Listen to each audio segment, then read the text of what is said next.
So good morning to you all. You got exercise 108's handout, but the back is not for you.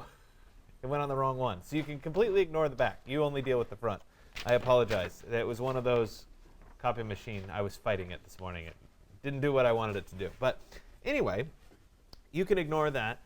And today we're going to do some actual collage work in Photoshop. And so we'll take images and put them together and try to make them believable if we can. And this is something that I used to save toward the end of the semester, and I found that if we do this as a smaller chunk, when we get to the end of the semester and we're doing collage work, you don't have to worry so much about it because you've already done it once. So today we're going to take people that you cut out yesterday or on Monday, and we're going to stick them into a scene and make them believable that they can actually be in the scene. And I'm going to talk about how you go about analyzing the scene and then consequently making it so that these people feel like they're part of the scene. Today, you're welcome as part of this to choose one of your own images, but I have a list of images at the bottom of exercise 108 here. You're going to be picking one city street and one landscape to be inserting the people into, so you're going to do this twice in two different contexts. The reason that we do it in two different contexts is because it's a lot easier to put somebody on a paved surface and to create their shadow than it is on a grassy field. And so we'll practice both. I have a bunch of examples here, and I'll open these so that we can scroll through them really quick. Any one of them would work just fine. You can see that I've set up these kind of loaded street scenes that you can work from. This will be the one that I practice with today, which of course you're welcome to work with that scene. But any one of these would be fine. You could also pick any other empty street scene. I ask that you create something that's empty or mostly empty. Obviously this has a few cars in it. This has one person sitting there. But we want something mostly empty because obviously we're going to put people into the scene. So if it starts empty, that's a good thing. And then when it comes time to pick the landscapes, I have a variety of landscapes to pick from. Again, they're all Flickr images. We'll see if it loads. Yeah, there you go. And we'll talk through what makes these scenes work and kind of analyze those scenes, etc. So let's go ahead and I'm going to open up the first scene here. Let me start with opening Photoshop if I can find it.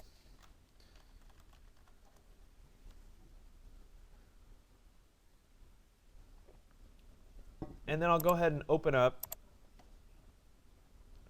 that first scene.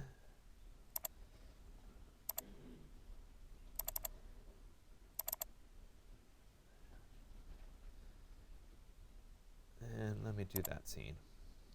Wait, that is...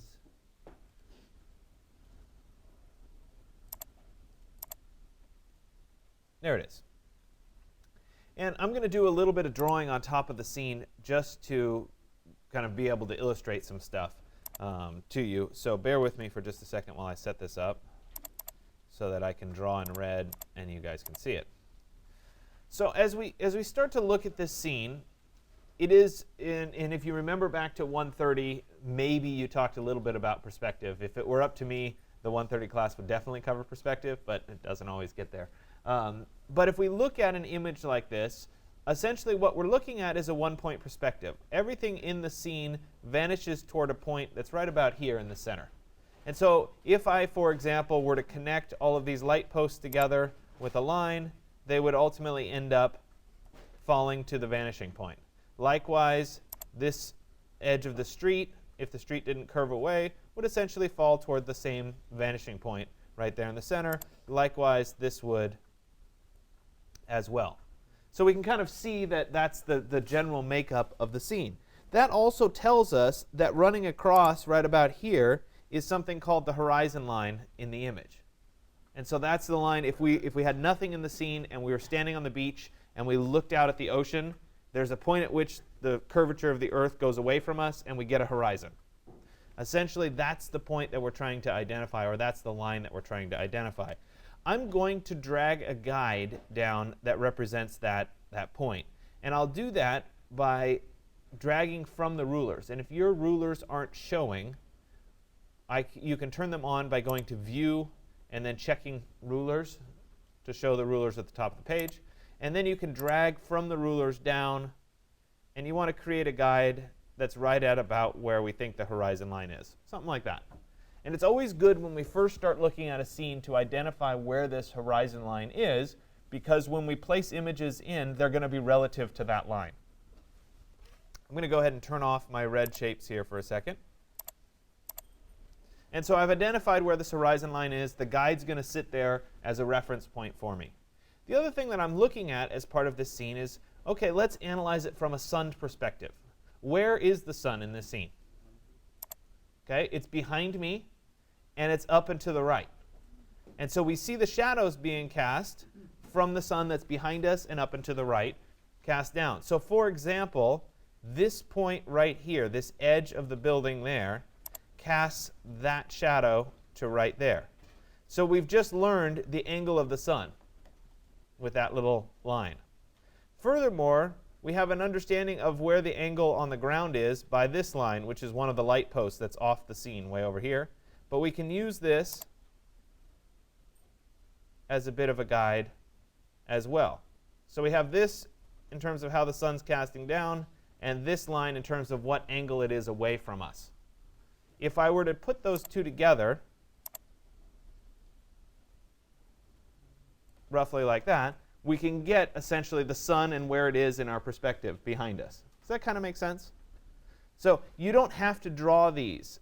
And as you do more and more of these collages, you can just kind of see where the sun belongs and where the shadows belong and what feels right. But I wanted to draw that so that you could kind of see it. Let's analyze another picture, and then we'll come back to dropping the people into the scene, because I think this process is definitely important. Let me see. Here's another street scene. So in this scene, we're looking at the same kinds of things. So if I were to draw a line along this kind of second floor here, we'd end up seeing where that vanishing point is. You guys can see the red line, yeah? This coming up here is kind of going to that. Notice that there's some stairs in here, so it's not a perfect science. We're looking for an approximation. Likewise, these walls curve a little bit. So if I were to draw a line here, it wouldn't match up, but that's because they're facing us. It's not a true perspective. It's curving around. It would be better drawing a line, along this level, etc. So somewhere in that point is our dead center, and I would say eye level in this scene for the horizon line would be right about there. That seems about right. So I'll go ahead and turn off these shapes, and I'll drop down using my rulers a guide that goes right across where I believe the horizon line to be. So again, first thing I do is I establish where that horizon line is. The next thing is I need to look at what's happening in terms of casting shadows. And here, I don't, because it's kind of an alley, if I look back in here, there's not really anything for me to see that's casting a shadow. But I can look, oops, hold on a second. I can look right here. This piece is casting a shadow down on the wall right there. So I can still get the angle of the sun. Let me turn that off again. And now I could draw a line from here to there of that little light fixture there. Actually, sorry, it would be the bottom of the light fixture cast to the bottom of the light fixture, like that. So I'm now getting the angle, and I can use that angle later on. Getting the side angles a little harder. I'm going to use this little piece. I'm assuming that that is vertical right there, that edge of the building. So we can say, okay, that's that. And if I were to put these two pieces together, we get essentially the angle of the sun. So the same thing that I was doing. It's up and to the right, but it's a little bit flatter to the scene as opposed to being further behind me. Okay, so I'm trying to analyze these scenes to see where the sun is. Let's do a nature scene.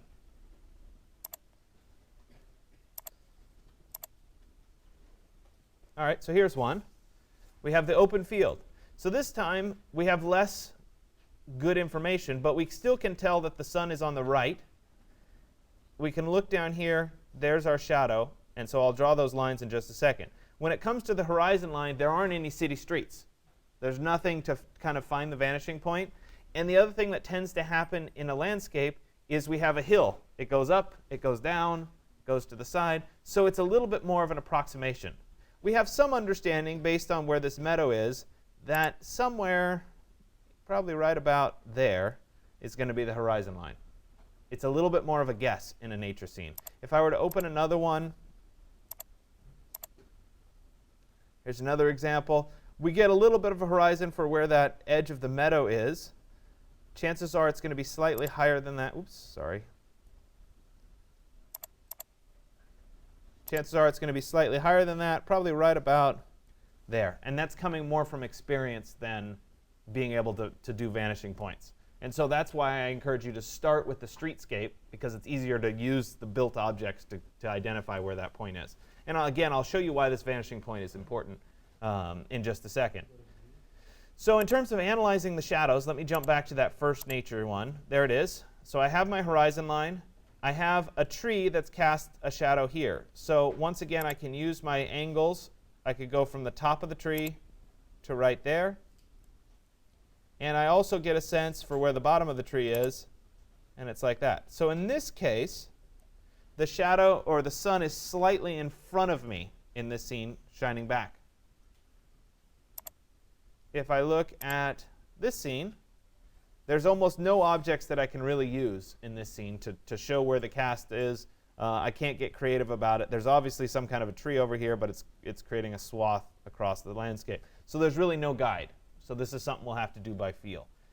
And so you can see that it depends on the background image. And so I've given you a bunch of sample background images. You can pick your own. Any of them are perfectly acceptable. So let's jump back to my first streetscape here. So here's my streetscape. I have essentially the angle that's representing my shadow. I have the horizon line established. I have a few layers. These were all layers that I drew, or shapes that I drew as part of it. Let me select those and delete those so that we're clear. All right, so I have a background image that's locked, and for right now it can stay locked. Doesn't matter, I'm not doing any editing on the background image. I have a shape 4 and a shape 5. Those, sorry, there we go. Those both represent these two angles that I've drawn. I drew those angles using the line tool, which is hidden underneath the rectangle tool, if you decide you want to draw them. I changed the color to red, and I also changed the weight to 10 pixels so they'd be a little thicker. For you guys, you can keep the pixels smaller because you're on your screen, you can see them. When we're looking at the projector, you need a thicker line to see it. So I have those two together. I'm going to go ahead and merge those two shapes together. So I'll select them both holding down Shift. I'll right-click, and I'll go to Merge Shapes. And when I do that, they become one shape instead of two separate lines. And that's just so that I can use it as a reference down the road. And I'll come back to that. So the next piece is actually finding a person that belongs in the scene. And so you guys isolated a bunch of people as part of your work last class. You can, of course, use one of your own people. If you don't like your own people, you can go into the Resources section. You can go into Collage Images, and you can start drilling down. We can look at people, right? And we could look at a variety of people. So let me click on this first person here, maybe. Right, so there's a person. Now when I look at this person, I want to think about, well, where's the shadow? Where's the light? Oops, let's look at just the color version. So in order for her to integrate into this scene, I have to have an understanding of what's the shadow and what's the light look like on her. So in this case, the shadows are being cast on this side of her body, right? Likewise, this edge of the coat is casting that shadow there. So I can discern a couple things. One, the sun is coming from the left side, not the right side, and it's also fairly high in the sky because of this edge casting that shadow there. So this person may work for the scene. Let me jump back here. It may work nicely for this scene because the sun's pretty high. The problem is that in this scene, the sun is obviously coming from the right, though I could flip her the opposite direction, but it's also from slightly behind. So if that was the case, she would need to be more in shadow. So it's not really the best pick. Can you make it work with somebody like this? Sure, it's just not quite as good. And so you want to try to think through that as you select your images. So I'll keep looking rather than settling on her, and I'll see if I can find somebody else that would work as part of this scene. So kind of get previews here. Let's look at this one for a second. All right, similar in the shadows, but she's a little bit more in shadow. So this one might work for that scene. And obviously she's walking away, and I don't know whether that's what I want as part of the scene, etc. So I have some that I've already downloaded as part of it, so you don't have to watch me trying to pick the right image. Recognize that picking the right image could take 10 minutes of looking at images. You will get far better results if you take your time and find the right person to put in the scene, rather than just throwing a person into the scene. And I think that's one of the things that happens all too often when people do Photoshop, especially people who are inexperienced with Photoshop, is they just say, oh, well, this is the first person I found, let me stick her into the scene, or stick him into the scene. If you take your time and you find the right background, and you find the right person, you'll get far better results. So let me go ahead and look at my flash drive here. Under today's exercises, and I have an Elements folder, and I'm going to look at these two people. Okay? So in this case, I have a shadow being cast down. The sun would be on the right. I have sun shining on the person. This feels like it might work okay for my first scene, my street scene. Those are the two that I'm going to work with. So let me go back to Photoshop, and let me open up that first street scene. There it is. And I'm going to go ahead and bring those two people into the scene. So I'll go to File and then Place.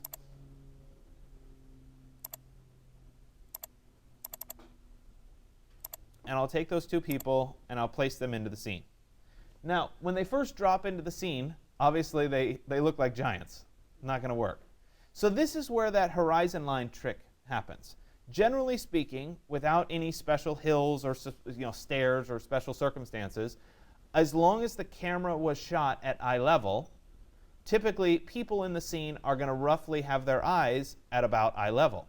So if I shrink these people down, and I'm going to hold down Shift as I do this, and I place them so that their average eye level, we can assume that maybe he's a little taller, she's a little shorter, their average eye level is right at about the horizon line, they're going to feel like, okay, they're actually standing there and walking. If I want them deeper into the scene, I can shrink them a little bit more and drop their eye level. And you can kind of see this happen. There's a sweet spot. There they look too small. There they look too big. Right there, they feel like they kind of belong in the scene. And so let me move them over a little bit, maybe like that. Obviously, you want to think about general rules of composition. Where do you want your people to be? This is a one-point perspective with strong diagonals, so having these people break the strong diagonal, it probably works nicely. Also, I want to think about where they're stepping. Should she be right on top of that track? Should she be slightly over so that they're walking on either side of the track? That might be a little bit nicer. So you just think about how people actually would be walking there. All right, so they're set. Their height is relatively set. I'm going to use the arrow keys to nudge them down just a little bit so that they kind of nest into the scene. So I've got their size correct. I'm using that horizon line as a guide. And I'll go ahead and confirm my changes by clicking the little check mark up here at the top. And when I've done that, okay, now they feel like they're part of the scene because their size is correct. But if we look just at their feet for a second, right, their feet very much feel like they're floating rather than being part of the scene. So we have to deal with getting their feet on the ground. And we need to do something to do that. So the easiest way in this context is to create a shadow for these people. So you remember last class I had you cut out the colored people, but I also had you make a silhouette of the people. There's a reason that I always make you do stuff, right? You'll learn this in time. So if I go into File and then Place, and I find the shadow or the silhouette of these people, we can drop that into this scene. So obviously I have to make it smaller. I'll hold down Shift. We'll make this a little smaller. And I'm going to make it the same size as these people, roughly. This will be a little bit bigger, about like that. It's not perfect, but it's pretty close. So now I have the shadow of these two people. Let me bring back my little angular guide for just a second. And I'm going to use the Move tool with the angular guide. Make sure I'm on just Shape 5 layer. And we'll move that over to get kind of the happy medium where we've got their feet and we've got their shadow. Right? Looks like it needs to be a little bit longer. It's about like that. I can use this then as a guide for how their shadow is cast on the ground. So obviously their shadow isn't there yet, but let's go ahead and take this shadow, change the blending mode of the shadow to be multiply, which is going to darken things in the scene. And actually, let me go ahead and rename this shadow for clarity. Or I guess it could be people one shadow if you were putting more than one person in the scene. Then I'm going to come up to the Edit tool, and I'm going to go to Transform. Oops, sorry, I have to have shadow selected here. I'm going to go to Edit, Transform, and then Skew. We have a few other options. We have Warp and Perspective, which can work if you're trying to cast the shadow on a curving surface. We're going to stick with straight shadows for right now. I think Skew is the easiest to work with. And so now what Skew is it lets me have control of the shadow in the upper corners. So I have to work my way down in the scene. And you can see as I do this, we're getting the shadows to fall. Obviously, they're starting to fall in plane, which is good. But the shadows really need to work themselves around a bit more. So I'll keep working. And part of the reason that I like Skew is it helps you control what's happening to the shadows in a more defined manner. And it will only let you move in one direction at once, which is useful. So I'll work my way around.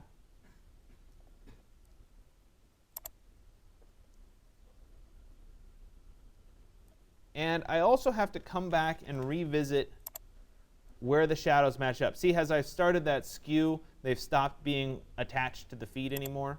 So we have to move them back so that they start to be attached to the feet. This shoe is slightly off the ground. Likewise, her shoe is slightly off the ground. We're looking for a happy medium there. We may need to adjust the skew here a little bit as well to make sure that those points line up with their feet. Let me go back, Control minus, and I still have to go a little bit further around. More like that. More like that. And I also still need those shadows to be a bit longer. So let's stretch out the shadow. Remember that his head should roughly follow that little guide there. Does that make sense how I'm using all of those to try to establish where it is? Let me turn off the guide for a second so we can see just the, I'm going to have to commit to the skew. And I can turn off the guide now. And you can see that this shadow is falling just like the rest of the shadows in the scene. There's a few problems, and that is that the shadow goes through his foot. So let's change the order so that the people layer is on top of the shadow layer. There we go. And so that shadow isn't cutting through anymore. The other factor in this is that the shadow isn't quite the same color as the other shadows in the scene. So I can adjust that by going to the opacity and change, oops, wrong layer. I can go to shadow and I can adjust the opacity a little bit to more closely match the opacity of the shadows in the scene. Probably a little bit less. Yeah, maybe like that. The tone of the shadow is also different. I had a neutral gray. The tone of these shadows is a little bit more blue. I'm going to go ahead and add a channel mixer adjustment layer. So let me go to adjustment layer. Let me do, trying to think whether I want, let me try color balance and see. See if I can adjust the color balance a little bit more blue. Oh, so you notice when I did that and I skewed that over, it adjusted the whole image. I want this color balance to apply only to the shadow. So if I have the color balance layer selected and I press Control, Alt, and G, it will tie it just to the layer directly below it. There's no way of finding that in the menu. It's just something you have to memorize, Control, Alt, G. And so now, as I adjust it, it's only going to change the blue value of the shadow. And so you can see, there it is a little bit more yellow. There it is a little bit more blue. So I've adjusted the shadow to match up with the way that the scene looks. Okay, so once I have the shadow established into the scene, you can see that the people no longer feel like they're floating because they're casting a shadow on the ground. And so if we look in here, you know, there's probably a little bit of fine tuning that I could do in terms of how these actually fall at the ground. Maybe a little bit, I could even come in here with the eraser tool and be on the shadow layer here. I have to rasterize this layer. It's a smart object still. So if I right click, I could say rasterize layer, and then I could just touch up a little bit of those shadows so that they're tied more directly to their feet. Small, subtle, but a little bit of a change. So I've found a way to get these people to feel like they're part of the scene. It may be necessary to do a little bit of extra dodging and burning to these people to darken up some areas of them, so don't forget about that. I can go back to my layer, new layer, dodge and burn, overlay, fill with a neutral 50% gray. I want this to only apply to the people layer, so again, Control-Alt-G. I get the little arrow which ties it just to the people layer, and I can come in with my dodge and burn. Let's make this a little bit smaller. And we could darken up a little bit of their shadows. It's a little smaller.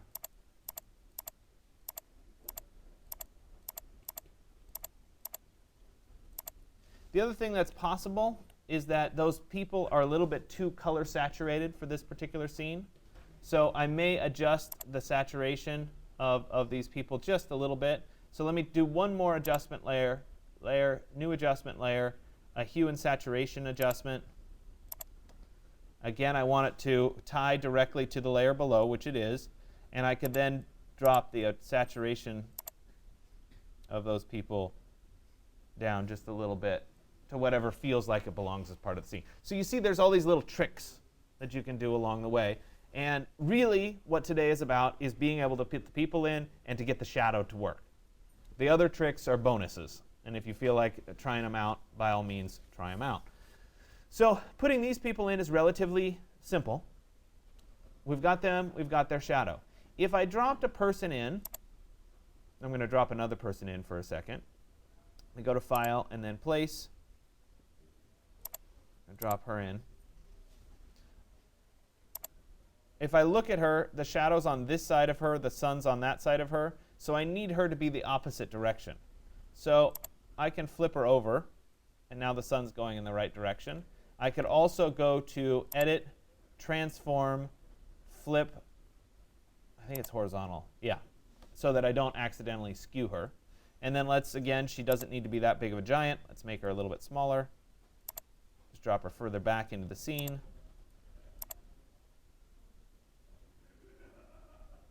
So that maybe she's crossing the street like that. And I'll go ahead and say OK. Same rules of shadows apply. I can go to File and then Place. Let me go back to Edit, Transform, Flip horizontal. So, oops.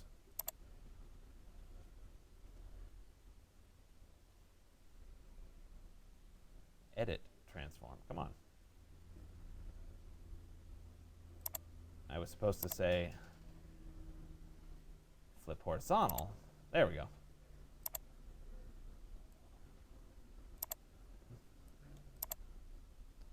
Oops, a little small.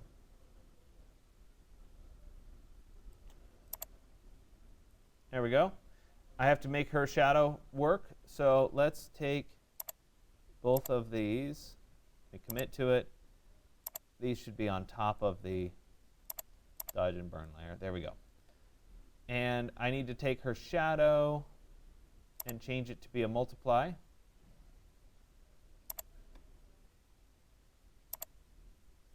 Wrong layer, sorry. This is why naming your layers makes sense. So, and let me go to multiply. There we go.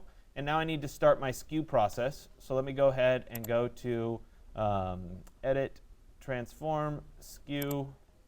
And I'm going to do the same thing with her shadow.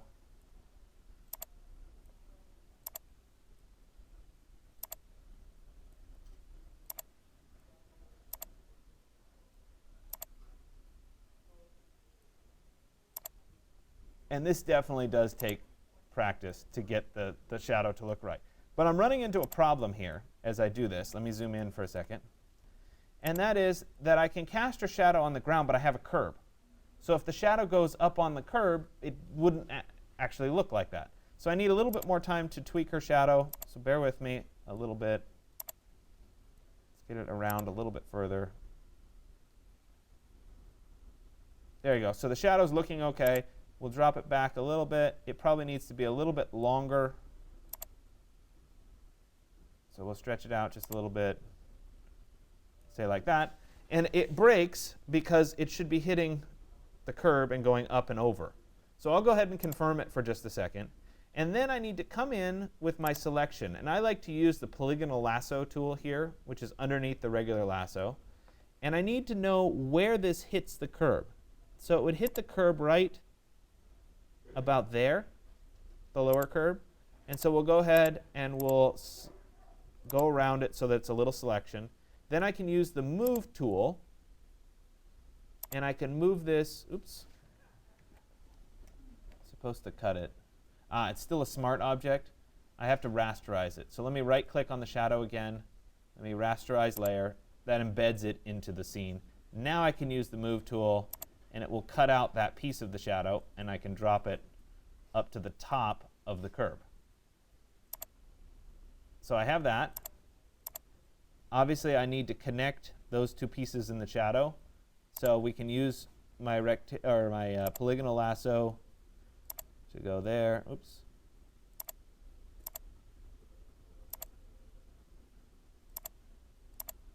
There's my selection. I need to paint it, but I need that color. So I'll use the eyedropper tool, which is right here, to select that particular color of gray. There it is. I could also type in. We know it's 75% gray, so we could just type it in. And I'll use my paintbrush, and we'll paint that little bit of shadow in. And now we have the shadow being cast on the ground, up there, and then over. It looks like I wasn't quite precise enough in this. And it also looks like maybe my gray was a little bit too dark. So I'll go back and fix that. But you guys, I wanted to at least introduce you to the concept of something happens in the scene. We could also look here at that particular piece of shadow. And given the way the curve works, the shadow actually casts, comes up, and goes back, and then over. So it may take a little bit of extra to work to make that feel like it's part of the scene. But you do want to pay attention to what's being cast and what it's being cast on. So let me go ahead and go Control-0 so we can see the overall scene. And I would perform the same kinds of adjustments to that shadow that I did to this shadow to make them feel like they're part of the scene. Let me move over into the field setup. And I think I'm going to do this field. This one's a little bit more fun, I think. And so I'm going to go ahead and place a person in this field. We know that the sun is coming from the right, shining to the left, but we don't know the precise placement of it. Let me go ahead and go to File and then Place, and let's see what I can find here.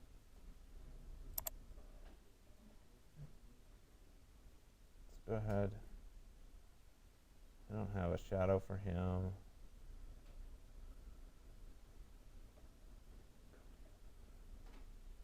I'm missing shadows. Let me go back.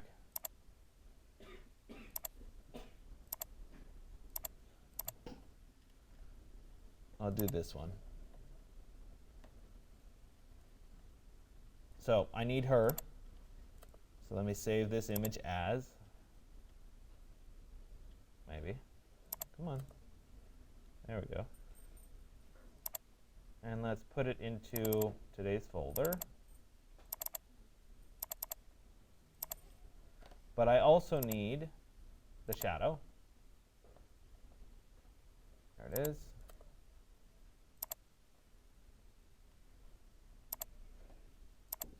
And let's go ahead and put her into the scene. So I'll go to File and then Place. And so the same rules apply here, where I want her to end up falling on a particular, her eye level needs to be roughly at that horizon line. And then I have to decide where she fits in the scene. Do I want her walking on the path? You know, so maybe the path is a good strategy, something like that. That could work. I could also have her standing out in the middle of the field. I'm going to do her over here because the shadow will be a little bit more challenging to do. So there she is as part of the scene. I'll go ahead and commit to it. I'll zoom in a bit, and we can see her. Now again, the feet feel like they're completely floating on top of this. But let's get the shadow in and see what happens. So I'll go to File and then Place. And I'll take her shadow, and I'll drop her shadow into this scene as well. I'll hold down Shift to shrink her shadow.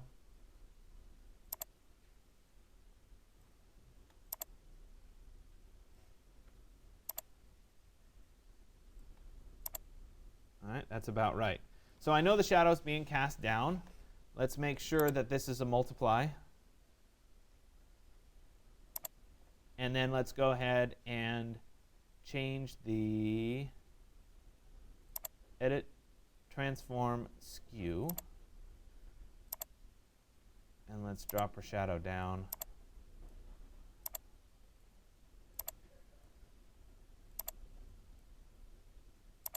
And the editing of shadows and figuring out how these controls work does take some practice.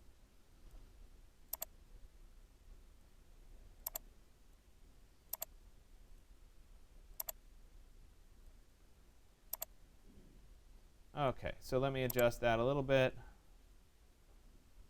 I think it needs to go down just a little bit more and over just a little bit more. Yeah, right about like that, something like that. So I'm adjusting it for it. Maybe it needs to be a little bit flatter, but we're getting into the approximate. I'll go ahead and say OK. So as I look at her, the shadow exists, but it doesn't really ground her feet yet. And so this is where we run into a problem when we get grass, and this is why grassy fields and stuff are more complicated, is when we stand in grass, there's grass that's in front of us, and there's grass that's behind us, and our feet are kind of nested in it. And in this case, it's long grass. So we need a way of mimicking that as part of both our shadow and our person. So let's start with just the person for a second. And what I'll do is I need a piece of the background that is right over her feet. So with the background layer selected, I'm going to draw with the rectangular marquee a selection. I'll go to Edit and then Copy, and then Edit and Paste. And so I end up with a second version of the ground there. Okay? So let's go ahead and cut out so that her feet are cut out as part of this. Right now it's just a solid rectangle. So I'll use Magic Wand, and I'll select, oops, let me make sure I'm on her, and I'll select everything but her. I'll do a select inverse, so it is just her that's selected. I'll move to my cutout grass, and I'll press Delete. And what that gives me is a cutout in her shape on the grass. Okay? Now that I have that, I'm going to use something called the clone stamp. And it's right here. It looks like a rubber stamp. And so the way a rubber stamp works, right, you guys have all used rubber stamps, is you have an ink pad, you take the rubber stamp, you stamp it in, and then you put it over here. The clone stamp essentially does the same thing. The ink stamp, the ink pad, is somewhere else in the scene, and you're putting that color where you want it. So we'll use this clone stamp tool, and we're going to pick from our brushes, rather than our typical round brush, we're going to come down here, and there's a brush called 134. It's a grass brush. So we'll pick the grass brush, and with the grass brush selected, we're going to adjust the size a little bit. It's at 100 right now, I'll have to see. In order to copy from or to designate where you're copying from, you hold down the Alt key and you click somewhere else in the scene. So I'll click right here. And then as I come over here, there's my little brush. It's going to draw grass over the lady's feet. And it's copying from over here to over here. So we'll keep going just a little bit. We'll cover that up. Nice. We'll turn her back on and drop her below that layer. And now she's starting to feel like she's standing in the field rather than standing on top of the field. So now we have to do the same thing with the shadow. The shadow right now feels like it's just on top of the scene. It's not really casting a good shadow for us. So we need to fake the edge of the shadow as well. This one's a little bit different. So when we do this, we're going to start on the shadow layer itself. Let me turn off the other layers for just a second. And we're going to rasterize this layer so we can actually work with it. So let me go to rasterize layer, so it's not a smart object.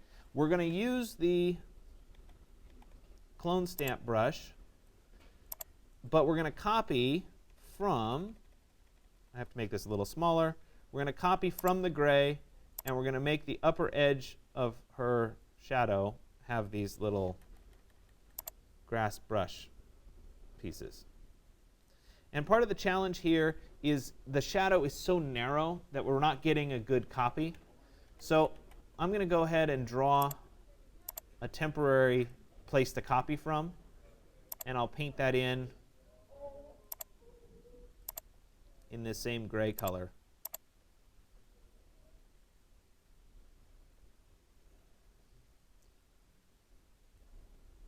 And we'll go back to my clone stamp. And when I copy from, I'll hold down Alt and click from down here. And then when I do the grass brush, oh, come on. These two have to be merged. Copy from here up to there. Come on. Really? Gotta love it when stuff doesn't do what you're supposed to do, right? Come on.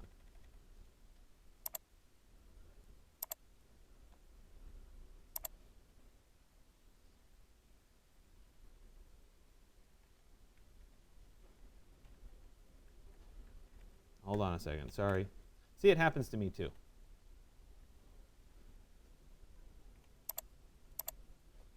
So the reason it's not doing it is I have a selection down there. So let me get rid of my selection, then I can zoom in.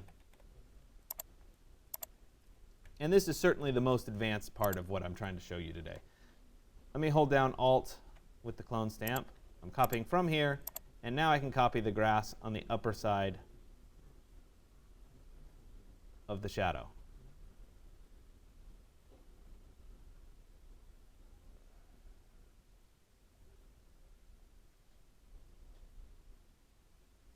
So ignore the lower side of the shadow for just a second. When we turn back on the scene, oops, this has to be multiply, you can see that the grass is making a shadow on that upper layer. I need the opposite to happen on the front of this. So instead of painting in the gray that I was painting in, I need to paint in white now. So let me press Control minus. This needs to become a white square. I'll paint in white this time.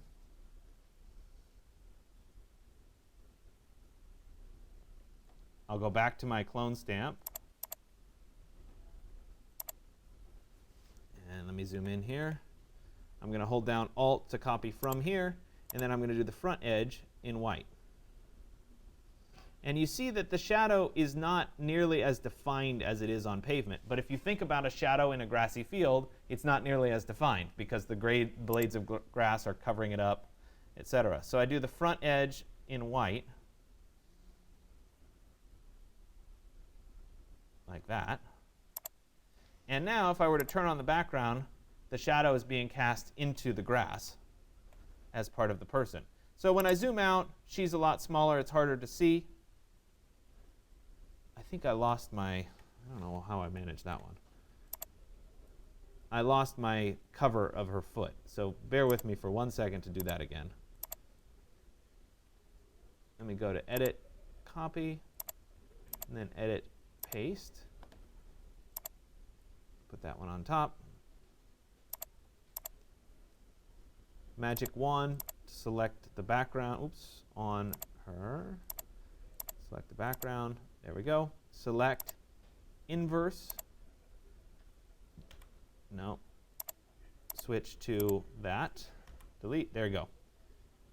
Now that I have that piece, I can go back with the clone stamp with the grass brush. There's the clone stamp. I'm going to copy from here and cover up those feet just a little bit to make them feel like they're part of this grassy field. Something like that. I could turn her on, and we can see that, yes, her feet feel like they're part of the field now. I could turn the shadow on. The shadow has to be on top of all the layers so that we can get it. Looks like my shadow's a little bit long. I may need to move that shadow just a bit so that it ends up more like that as part of it. We can turn back on the rest of the background, Control 0, and we can see that now she's part of the grassy field, and it feels like her feet are part of the grassy field. So what I want you to do for today, and I know that's a lot to take in a short amount of time, okay? Obviously, I've been doing this a lot longer than you have, so I have a lot of practice, and I can make this look really easy. It's not. It takes a lot of practice to do it. So what I want you to do is I want you to start with the easy option, which is the street scene, something like this. Doing it on pavement generally is easier. So start with that, get the shadows, figure out how to manipulate it, and then once you get that done, challenge yourself to work through something like this. And if you get the person in the scene with a little grass over her, great. If you can do the shadow and you can add the shadow in, that's good too. Okay? So again, this is the challenge. This is for the people who breezed through the first half. All right? So what I want you to do is I want you to post at least one of these images, hopefully two. This should take you the bulk of the lab time today to at least do one and or part of two. You have 2 hours to do it, so I would expect you to be here practicing. This is a skill you really need to have when you go forward in your design career. You need to be able to integrate people into a scene such that they feel like they belong, because you have to be able to fabricate it. If you think about putting your architectural design, your building, whatever it is, into an existing scene, you have to have these skills to sell it, like this is what it's going to look like. And therefore, it's an important skill to have. Okay?